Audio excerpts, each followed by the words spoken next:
வணக்கம் மக்களே, எல்லாரும் எப்படி இருக்கீங்க? நல்லா இருப்பீங்கன்னு நினைக்கிறேன்.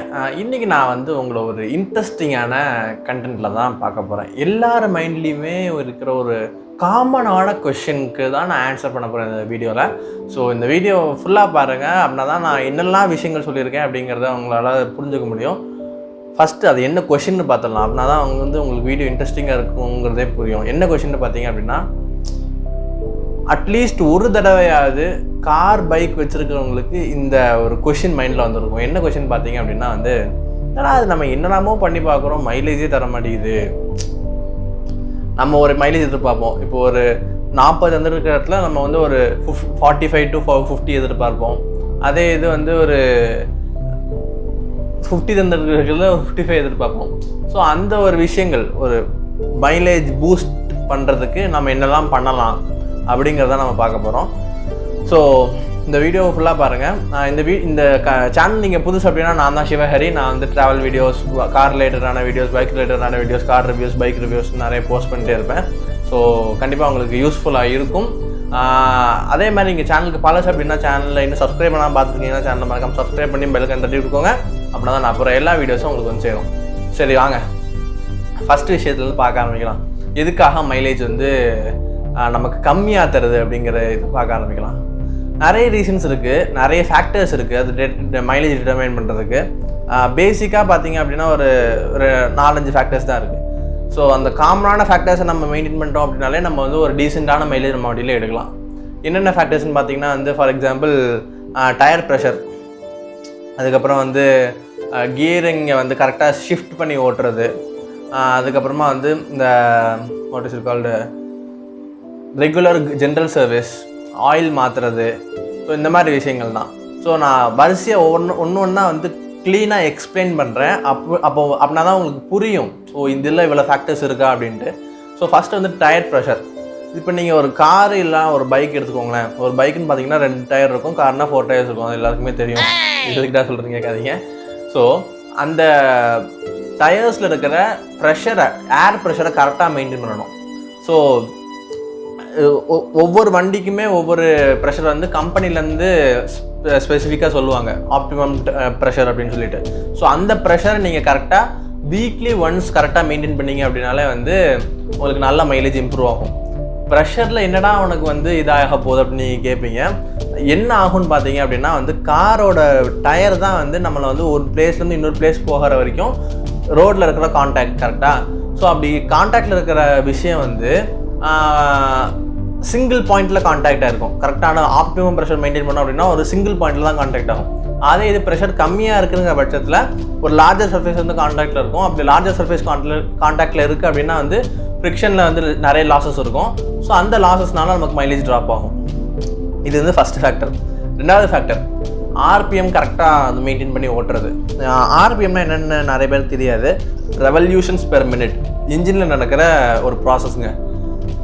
ஸோ இந்த ஆர்பிஎம்மில் என்ன இருக்குது அப்படின்னு பார்த்தீங்க அப்படின்னா வந்து, ஒவ்வொரு கியருக்கும் ஒரு ஆப்டிமமான ஆர்பிஎம் ஷிஃப்டிங் இருக்கும். இன்னொரு சிம்பிளான எக்ஸாம்பிள் சொல்கிறேன்னே. இப்போ நீங்கள் வந்து 4th கியரில் 60 போகிறதுக்கும் 5th கியரில் 60 போகிறதுக்கும் நிறைய வித்தியாசம் இருக்கும் கரெக்டாக. ஸோ அப்படிங்கும்போது அந்த கியர் ஷிஃப்டிங்கும் ஒரு மேட்டர். அது எல்லாமே அந்த ஆர்பிஎம் பேஸ் பண்ணி தான் இருக்குது. கியர் ஷிஃப்டிங்கும் ஆர்பிஎம் பேஸ் பண்ணி தான் இருக்குது. ஸ்பீடு, எந்த கியரில் எந்த ஸ்பீடில் போகிறோங்கிறதும் ஆர்பிஎம் பேஸ் பண்ணி தான் இருக்குது. ஸோ இந்த ஆர்பிஎம்மை நீங்கள் கரெக்டாக மேனேஜ் பண்ணி ஓட்டிட்டீங்க அப்படின்னாலே உங்களுக்கு ஒரு டீசெண்டான மைலேஜ் கிடைக்கும்.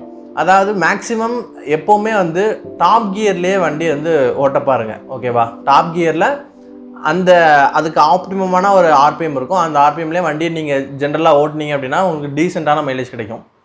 அதே இப்போ கார்ஸில் பார்த்தீங்க அப்படின்னா வந்து க்ரூஸ் கண்ட்ரோல் நிறைய கார்ஸில் இருக்கும். ஸோ அந்த க்ரூஸ் கண்ட்ரோல் யூஸ் பண்ணி ஓட்டிங்கன்னா கூட உங்களுக்கு 15 to 20% ஆஃப் மைலேஜ் இன்க்ரீஸ் ஆக நிறைய வாய்ப்பு இருக்குது. ஸோ இது நான் ஒரு ஸ்டடியில் படித்தேன். இது ரெண்டாவது ஃபேக்டர். மூணாவது ஃபேக்டர் என்னென்னு பார்த்தீங்க அப்படின்னா வந்து, ஜென்ரல் சர்வீஸ். ரெகுலராக ஜென்ரல் சர்வீஸ் பண்ணணும். ஒரு 1.5 to 2 months ஒரு வாட்டி ஜென்ரல் சர்வீஸ் ரெகுலராக பண்ணிடுங்க. இப்போ நீங்கள் வந்து 1.5 to 2 months அதுக்கு அந்த டைம் பீரியட் சொல்கிறேன் அப்படின்னா வந்து, ஒரு ஆயில் சேஞ்ச் பண்ணியிருக்கீங்க, வண்டி அப்போ தான் சர்வீஸ் பண்ணி எடுத்துருக்கீங்க அப்படின்னா 2 months கழிச்சு திருப்பி வந்து அந்த ஆயில் சேஞ்ச் பண்ணிடுங்க. ஏன்னா வந்து ஒரு ஆயிலோட கெப்பாசிட்டி அவ்வளோதான். நீங்கள் யோசிச்சு பாருங்கள், ஒரு வண்டி வந்து ஆவரேஜாக 1000 RPMனு வச்சுக்கோமே. ஃபார் நேம் சேக் 1000 RPM வச்சுப்போம். அந்த 1000 RPM வந்து 1000 ரெவல்யூஷன்ஸ் பெர் மினிட். அப்போ வந்து பெர் செகண்டுக்கு எவ்வளோ ஆகும்னு யோசிச்சு பாருங்கள். அப்போ ஒரு நாளைக்கு வண்டி எவ்வளோ ஓடுதுன்னு பாருங்கள். அப்படி பார்க்கும்போது உங்களுக்கே புரியும், இவ்வளோ இத்தனை வாட்டியாக அந்த பிஸ்டன் மேலேயும் கீழேயும் போயிட்டு வருது ஒரு செகண்டில் அப்படின்னு உங்களுக்கு புரியும். ஸோ அந்த ஒரு விஷயத்துக்காக நான் 2 monthsன்னு சொல்கிறதே ஜாஸ்தி தான். அது 2 monthsங்கிறது வந்து மந்த்லி இது டைம் வைஸ். அதே இது கிலோமீட்டர் வைஸ் பார்த்தீங்க அப்படின்னா வந்து மேக்ஸிமம் பைக்ஸ்னால் வந்து 3000 kilometers, கார்ஸ்னால் வந்து 10,000 kilometers. ஸோ இந்த டைம் பீரியடில் ரெகுலராக வந்து ஆயில் சேஞ்ச் பண்ணுறது இட்ஸ் வெரி வெரி அட்வைசபிள். அதேமாதிரி ஜென்ரல் சர்வீஸ்ன்னு சொன்னேன் இல்லையா, இப்போ நீங்கள் வந்து ஒரு லாங் ரைட் போயிட்டு வரீங்க, ஒரு பம்பியான ரோட்டில் போயிட்டு வரீங்க, ரொம்ப குண்டும் குழியுமாக இருக்குது அந்த ரோடு. ஸோ அந்த ரோட்டில் போயிட்டு வரீங்க அப்படின்னா உங்களோட வண்டியை கண்டிப்பாக கொண்டு போய் ஒரு சர்வீஸ் சென்டரில் கொடுத்து போல்ட்ஸ் அண்ட் நட்ஸை கண்டிப்பாக டைட் பண்ண சொல்லுங்கள். ஏன்னா வண்டியில் இருக்கிற நிறைய வந்து ஃபாஸ்ட்னஸ் இருக்கும், அந்த ஃபாஸ்ட்னஸ்லாம் லூஸ் ஆகிடும். ஸோ இந்த மாதிரி ஒரு பம்பியான ரோட்டில் போகும்போது அப்படி லூஸ் ஆகிடுச்சு அப்படின்னா வந்து அதில் வைப்ரேஷன்ஸ் க்ரியேட் ஆகும். கரெக்டாக? ஸோ எந்த ஒரு விஷயம் லூஸ் ஆச்சுனாலுமே வந்து என்ன ஆகும், வைப்ரேஷன் க்ரியேட் ஆகும். ஸோ அந்த வைப்ரேஷன்னால நிறைய லாஸஸ் இருக்கும். ஸோ அந்த லாஸஸை கம்மி பண்ணுறதுக்காகவும் நீங்கள் வந்து அந்த லாஸஸ்னாலேயும் உங்களுக்கு மைலேஜ் ட்ராப் ஆகும். ஸோ அதனால் நீங்கள் வந்து ரெகுலராக ஒரு 3 monthsக்கு ஒரு வாட்டி எல்லா ஃபாஸ்ட்னஸையுமே டைட் பண்ணிக்கிறது ஒரு பெட்டர் சாய்ஸாக இருக்கும். ஸோ இது ஒரு விஷயம். அதுக்கப்புறம் பார்த்தீங்க அப்படின்னா வந்து ஏசி கார் எடுத்துக்கோங்களேன். காரில் வந்து நீங்கள் வந்து ஒரு டிராஃபிக்கில் நிற்கிறீங்க, அதை வந்து சன்னியாக இருக்குது அப்படின்னா வந்து இட்ஸ் ஓகே. ஒரு நல்ல கிளைமேட்டில் தான் நிற்கிறீங்க அப்படின்னா வந்து நீங்கள் ஏசி ஐட்லிங்கில் இருக்கும் காரு, 1000 RPM ஐட்லிங் வச்சுருக்காங்கன்னு வச்சுக்கோங்க. ஏசி ஆனில் இருந்துச்சு அப்படின்னா வந்து அதுக்கு எக்ஸ்ட்ரா ஒரு 200 to 300 RPM வந்து எக்ஸ்ட்ரா வந்து கார் வந்து பவர் ப்ரொடியூஸ் பண்ணி ஏசி ஜென்ரேட்டர் ரன் பண்ணணும், ஏசி மோட்டர் ரன் பண்ணணும். ஸோ அதுக்காக எக்ஸ்ட்ரா 200 to 300 RPM வந்து எக்ஸ்ட்ரா பண்ணும் கார் கூட்டம். ஸோ அப்படி கூட்டும் போது உங்களுக்கு வந்து தேவையில்லாத பெட்ரோலோ டீசலோ வேஸ்ட் ஆகும் காரில்.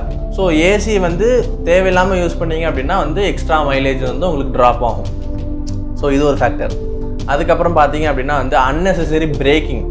இப்போ நீங்கள் காரில் போயிட்டுருக்கீங்க, உங்களுக்கு தெரியுது முன்னாடி போகிற வண்டி வந்து ஸ்லோவாக போகுதுன்னு தெரியுது. ஆனால் நீங்கள் வந்து அப்போ தான் வந்து 4th gearலேருந்து 5th gear வந்து ஷிஃப்ட் பண்ணுறீங்க அப்படின்னா வந்து பக்கத்தில் போயிட்டு திருப்பி பிரேக் பண்ணி திருப்பி டவுன் ஷிஃப்ட் பண்ணுவீங்க. ஸோ அந்த மாதிரி பண்ணீங்க அப்படின்னா வந்து கண்டிப்பாக உங்களுக்கு மைலேஜ் ட்ராப் இருக்கும். ரெகுலராக வந்து கியர் சேஞ்ச் பண்ணி ஓட்டுறது, அதனாலையுமே உங்களுக்கு மைலேஜ் ட்ராப் கண்டிப்பாக வண்டியில் இருக்கும் கார்லேயும் சரி பைக்லேயும் சரி. Unnecessary braking and unnecessary gear ஷிஃப்டிங்னால கண்டிப்பாக மைலேஜ் ட்ராப் இருக்கும். ஹில்லி ஏரியாஸில் போகிறீங்க அப்படின்னா வந்து கண்டிப்பாக மைலேஜ் ட்ராப் இருக்கும். ஏன்னா வந்து நம்ம வந்து லோ கியரில் தான் வந்து ஹையர் RPMஸில் ஓட்டுவோம். ஸோ அதனால் கண்டிப்பாக மைலேஜ் ட்ராப் இருக்கும். அது நம்மளால் ஒன்றுமே பண்ண முடியாது. நான் சொல்லிட்டு இருக்கேன் வந்து பிளெயின் ரோட்ஸுக்கு சொல்லிட்டு இருக்கேன் மைலேஜ் எப்படி இம்ப்ரூவ் பண்ணலாம்னு சொல்லிட்டு. இன்னொரு இம்பார்ட்டண்ட்டான விஷயம் இருக்குது. என்னதுன்னு பார்த்தீங்க அப்படின்னா வந்து பெட்ரோலோ டீசலோ நீங்கள் வந்து ஒரே பல்கில் போட்டு வண்டி ஓட்டுங்க, ஓகேவா? இப்போ பாரத் பெட்ரோலியம் அப்படின்னா பாரத் பெட்ரோலியத்துலேயே வந்து போடுங்க உங்களோட பெட்ரோலோ டீசலோ. பெட்ரோலை மிக்ஸ் பண்ணி போட்டிங்க அப்படின்னாலும் உங்களுடைய வண்டியோட மைலேஜ் கண்டிப்பாக ட்ராப்பில் தான் இருக்கும். அது அந்த ட்ராப் வந்து அவ்வளோ மேக்ஸிமமாக இருக்காது, ஓரளவுக்கு மினிமம் இல்லாமல் ஒரு 5% ட்ராப் உங்களுக்கு வந்து தெரியும். ஸோ நீங்கள் வந்து நான் பர்சனலாக சொல்கிறேன், நான் வந்து பாரத் பெட்ரோலில் தான் பெட்ரோல் போட்டுட்ருக்கேன்.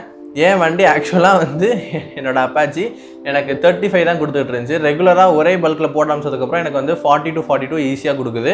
ஸோ நீங்கள் வந்து ரெகுலராக ஒரே பெட்ரோல் பல்கில் பெட்ரோல் போடுறதுக்கு முயற்சி பண்ணுங்கள். It will be very very very helpful for your mileage improvement. இந்த ஒரு ஃபேக்டர் இருக்குது. ஸோ அவ்வளோதாங்க, இந்த விஷயங்கள் தான். இந்த SOPs வந்து நீங்கள் கரெக்டாக ஃபாலோ பண்ணிட்டீங்க அப்படின்னா மைலேஜ் பூஸ்ட் பண்ணலாம். That's it for now. இந்த வீடியோவில் உங்களுக்கு நான் வந்து நிறைய இன்ஃபர்மேஷன் ஷேர் பண்ணியிருப்பேன்னு நினைக்கிறேன். இந்த வீடியோ கண்டிப்பாக உங்களுக்கு யூஸ்ஃபுல்லாக இன்ஃபர்மேட்டிவாக தான் இருந்திருக்கும். நான் எனக்கு தெரிஞ்ச வரைக்கும் நான் வந்து என்னுடைய ஃபுல் எஃபர்ட் போட்டு நான் எனக்கு தெரிஞ்ச விஷயங்கள் நான் உங்கள்கிட்ட ஷேர் பண்ணியிருக்கேன். உங்களுக்கு வேறு ஏதாவது விஷயங்கள் கார் மெயின்டெனன்ஸ் பற்றி பைக் மெயின்டெனன்ஸ் பற்றி தெரியும் அப்படின்னா கண்டிப்பாக கமெண்ட்ஸில் போய் சொல்லுங்கள், நானும் அதை தெரிஞ்சுக்கிறேன். அதே மாதிரி உங்களுக்கு வேறு ஏதாவது டவுட்ஸ் இருக்குது அப்படின்னாலும் கமெண்ட்ஸில் போய் கேளுங்க, நான் கண்டிப்பாக கிளியர் பண்ணுறேன். இந்த வீடியோ இதோட முடிச்சுக்கலாம். உங்களை இன்னொரு vlogல் கண்டிப்பாக சந்திக்கிற வரைக்கும் உங்களிடம் விடைபெறுவது உங்கள் சிவஹரி. பாய்ங்க, பார்க்கலாம்.